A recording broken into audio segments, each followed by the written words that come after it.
o Brasil e a economia sustentável. Esse é o tema de hoje do Agenda Econômica, que abre espaço para uma reflexão sobre questões cruciais do desenvolvimento, geração de renda, de empregos e bem-estar, mas sem perder o foco da inclusão social e da preservação do planeta. O nosso convidado de hoje é Oded Grajew, presidente emérito do Instituto Ethos de Empresas e Responsabilidade Social, idealizador do Fórum Social Mundial e o primeiro coordenador-geral do Pensamento Nacional das Bases Empresariais. Ele foi também criador da Fundação Abrinq pelos Direitos da Criança e do Adolescente e um dos fundadores do movimento Nossa São Paulo, que tem como objetivo mobilizar empresas, sociedade e governo em torno da elaboração de metas para reverter os graves problemas sociais da cidade. Oded Grajew é também membro do Conselho de Desenvolvimento Econômico e Social. Participa dessa entrevista o jornalista Davi Emerick. Dr. Grajew, muito obrigado pela sua presença nos estúdios da TV Senado.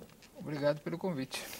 Vamos começar a nossa conversa com um termo que o senhor gosta muito nas suas palestras, que é responsabilidade social empresarial. Qual a importância desse termo para a sociedade e qual é a amplitude desse termo? Bom, o setor empresarial hoje é o setor mais poderoso da sociedade, né? É o setor que detém imensos recursos econômicos, financeiros. É o setor que detém muitos recursos de comunicação, quer dizer, um detentor, né, de um grande potencial e poder cultural, porque a maioria dos meios de comunicação são empresas privadas, né? Então, todo mundo sabe qual é o poder da comunicação, editar prioridades na sociedade, comportamentos, né, ideias, né, valores na sociedade. É um setor que tem um grande poder político, né? Basicamente, são as empresas que financiam campanhas eleitorais, né? E elas têm um grande poder político nesse sentido. É só olhar a agenda de presidente da República, de governadores e prefeitos, ver, é uma agenda recheada de encontros empresariais. Então, o destino da sociedade, do país, da humanidade, depende muito dos rumos que tomará o setor privado. Então, é muito importante olhar o setor privado e fazer com que ele seja parceiro, né, numa construção de uma sociedade justa e sustentável.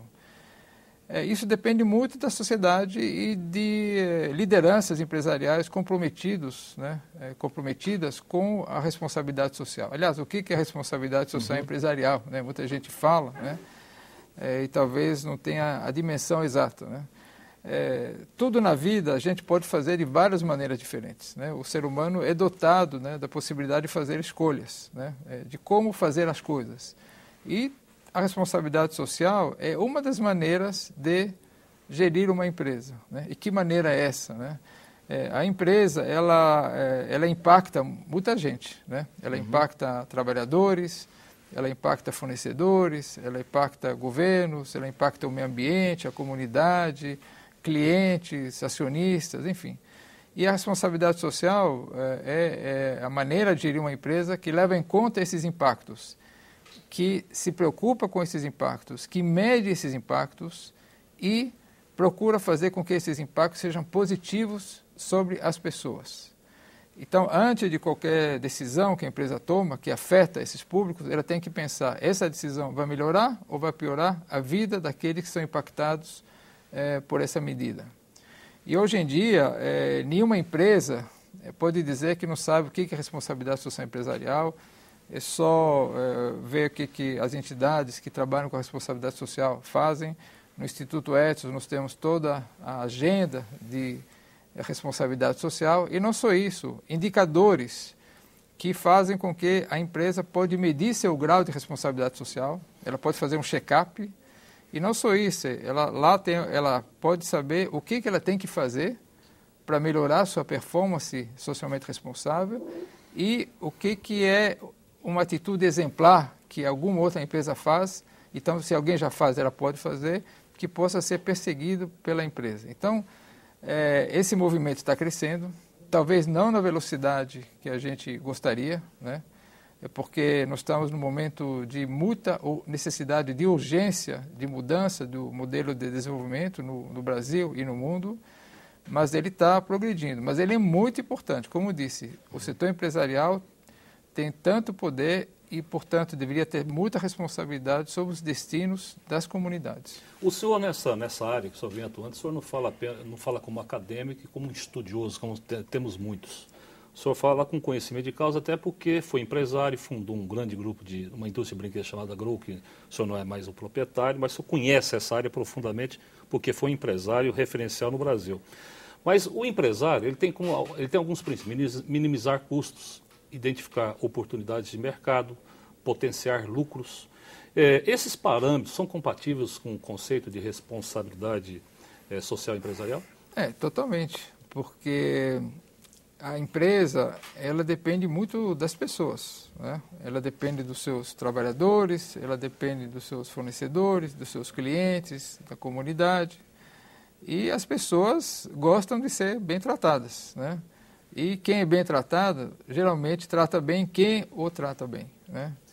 Então, quando uma empresa tem um comportamento adequado com seus funcionários, os funcionários respondem, né? Eles trabalham motivados, elas querem trabalhar na empresa que trata bem os funcionários. Então, é uma fonte de atração de talentos, né? E muito importante a empresa ter talentos, né?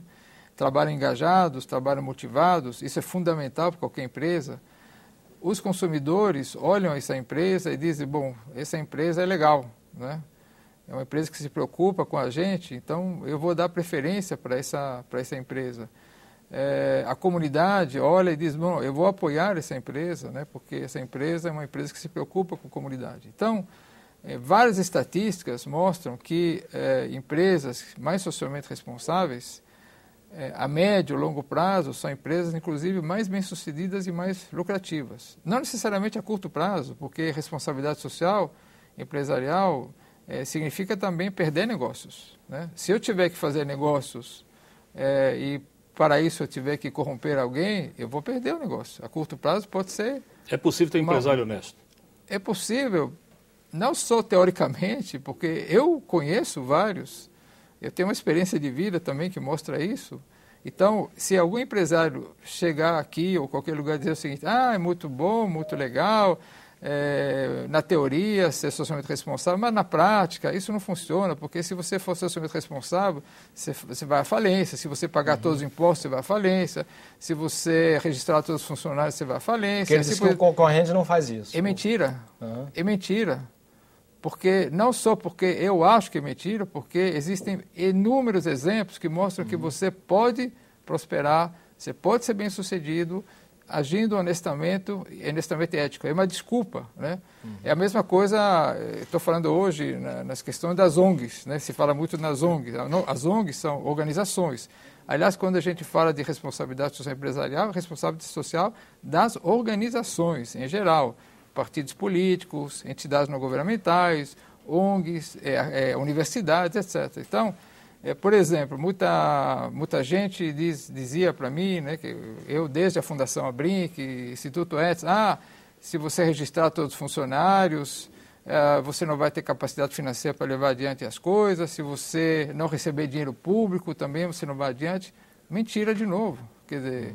Eu tenho uma experiência de vida que mostra que você pode registrar e deve registrar todos os funcionários, pagar bem, não precisar receber um tostão de dinheiro público, obter apoio da sociedade, das empresas e ser bem-sucedido, né? Então, hoje, felizmente, existem exemplos na sociedade, na economia, de empresas, organizações que agem corretamente e são bem-sucedidos. O senhor foi um dos criadores do movimento Nossa São Paulo, né? Quer dizer, que é um movimento que tenta reverter os gravíssimos problemas vividos hoje por toda a grande metrópole, né?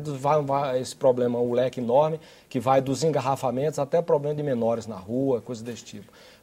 Fala um pouco dessa experiência, como que é esse trabalho, como é que se desenvolve esse problema da Nossa São Paulo? Bom, ela se inspirou em alguns exemplos pelo mundo, alguns exemplos inclusive na Colômbia, Bogotá, né, que foi uma cidade que esteve à beira da falência total em todos os sentidos e que graças a uma mobilização da sociedade reverteu essa situação economicamente, socialmente, ambientalmente. Então, a ideia de criar esse movimento, que hoje se transformou numa Rede Nossa São Paulo, foi juntar a sociedade civil. E hoje nós temos, nesta Rede Nossa São Paulo, aproximadamente 700 organizações, desde empresas, sindicatos, movimentos sociais, associações de bairro, que, juntando essa força política que constitui essa rede social, tenta fazer com que na sociedade e no governo, né, seja implementado a consciência, né, e a prática da responsabilidade social e do desenvolvimento sustentável. Então, nós fizemos muita coisa ao longo desse tempo, muita coisa está no nosso site. Dá um exemplo pontual para a gente entender. Mas vou dar um exemplo pontual. Nós conseguimos, em São Paulo, uma coisa assim, muito importante, que é a mudança na Constituição do município, na lei orgânica, que diz o seguinte: qualquer prefeito eleito em São Paulo tem 90 dias após a posse para apresentar um plano de metas para a sua gestão. Números, quantidade. Para todas as áreas da gestão pública: educação, saúde, cultura, habitação, transporte e prestação de contas semestral, sob os valores do desenvolvimento sustentável. Desenvolvimento sustentável significa propiciar melhor qualidade de vida para todos, né? Isso é uma mudança cultural na gestão pública e na relação do governo com a sociedade muito grande. Aliás, esse plano de metas tem que conter todas as promessas de campanha. Então, prometeu na campanha X, tem que cumprir. Sei lá, o prefeito Kassab, quando era candidato, prometeu zerar o déficit de creche na cidade, né? Então, ele teve que colocar isso no plano de metas, dizendo o seguinte: no final do meu mandato, a fila, que era de 120 mil crianças esperando creche, vai estar zerada, né, por exemplo. Bom, isso é um exemplo grande. Hoje São Paulo tem 223 metas. Isso melhora o processo eleitoral, porque as promessas de campanha vão ter que ser mais responsáveis, porque o candidato sabe que, se ele for eleito, vai ter que colocar no plano de metas e vai ter que cumprir. A sociedade vai cobrar mais facilmente, porque tem... Melhora a gestão, porque você trabalha com metas e com prestação de contas e com avaliação permanente. Melhora o voto, porque a avaliação da gestão pública passa a ser mais objetiva, né? Porque o candidato beijou mais ou menos crianças ou velhinhos, mas se cumpriu ou não cumpriu as metas. Mais de 20 cidades já fizeram o mesmo, porque a ideia em São Paulo era gerar exemplaridade para o país.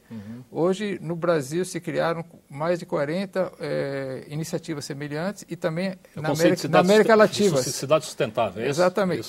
A partir e nós estamos hoje com a PEC, proposta de emenda à Constituição, aqui no Congresso Nacional, para que isso valesse para todos os cargos executivos no Brasil, presidente, governadores e prefeitos, com o propósito de ter metas para o desenvolvimento sustentável. Essa PEC já teve a assinatura necessária para dar entrada, ela já está na CCJ e brevemente deve estar... Tem um relator que deu parecer favorável, ela é capitaneada por duas lideranças da situação ou da oposição, porque a gente quer dar o caráter suprapartidário ou apartidário. Aliás, nossa São Paulo também é partidária, totalmente apartidária. Então, tem uma liderança do PSDB, o deputado Machado, e tem o deputado Paulo Teixeira, do PT, que encabeçam essa demanda para dar um caráter suprapartidário ou apartidário. Então, estou citando apenas esse exemplo de uma iniciativa que foi acolhida pela Câmara Municipal, mas foi graças a uma proposta... O senhor falou que isso já está em 40 cidades no Brasil? Exato, movimentos semelhantes como esse. A lei já tem mais de 20 cidades, né? Então, isso repercutiu no Brasil e se criou uma rede brasileira, social brasileira, da sociedade civil, por cidades justas e sustentáveis, que hoje se espraiou pelo Brasil a partir da criação da Rede Nossa São Paulo. São considerados preocupantes os atuais níveis de concentração de gases de efeito estufa, GE, apontado como maior responsável pela elevação da temperatura do planeta. Os cientistas preveem que a temperatura média da Terra possa elevar entre 1,8 graus centígrados e 4 graus centígrados até 2100. Quais seriam as consequências desse aquecimento? O senhor vem estudando isso? Como o senhor analisa essa questão? Eu não, mas os cientistas sim. Né? E o que nos dizem os cientistas? Que isso, se isso acontecer, vai significar o fim da espécie humana. Várias espécies foram dizimadas ao longo da história. O ser humano, nós estamos aqui pouquíssimo espaço de tempo, né? Eles dizem que isso significa o esgotamento dos recursos naturais, da água, para começar, terras agricultáveis que se transformam em desertos, né? Elevação do nível dos mares, né? Que vai inundar os países, enfim. Eles dizem que se isso acontecer, é uma catástrofe para a humanidade. Nós estamos vivendo, nós todos, quem estamos vendo, numa época nunca antes vivida pela história da humanidade. Nunca antes, com guerras, com tudo que aconteceu, a espécie humana esteve ameaçada, né? E agora, pela primeira vez na história da humanidade, coube a nós viver esse tempo, que o destino da humanidade está em nossas mãos, do que a gente for fazer, que modelo de desenvolvimento a gente desenvolver. Muita gente não leva a sério, né? Mas, ou seja, antes o homem era empurrado à frente. Hoje nós estamos com o destino na mão. A gente controla um pouco esse destino. Não, está em nossas mãos, porque essa situação foi construída por nós. Por nós. E ela pode ser mudada por nós. Essa situação eu comparo a uma mãe que leva o filho no médico. O médico olha e diz o seguinte: olha, a situação não é legal, não é boa. Se ele continuar desse jeito, ele pode morrer. Você tem que mudar. O que a mãe faria? Esse médico não entende nada, ou fala bobagem, ou ela levaria a sério? Até agora, a humanidade, quer dizer, com exceções, a maioria não está levando a sério. Que é uma imensa irresponsabilidade, porque quem está em jogo realmente é a filha, são nossos filhos e nossos netos, né? Então, é um momento crucial para mudar o modelo de desenvolvimento, fazer com que do jeito que a gente se desenvolve, faça com que a gente evite essa catástrofe. E é possível, de novo, é absolutamente possível, e é factível, e temos recursos para isso, né? Depende de conscientização e da vontade política de todos nós. Os acordos globais para proteger o clima. No próximo bloco, aguarde.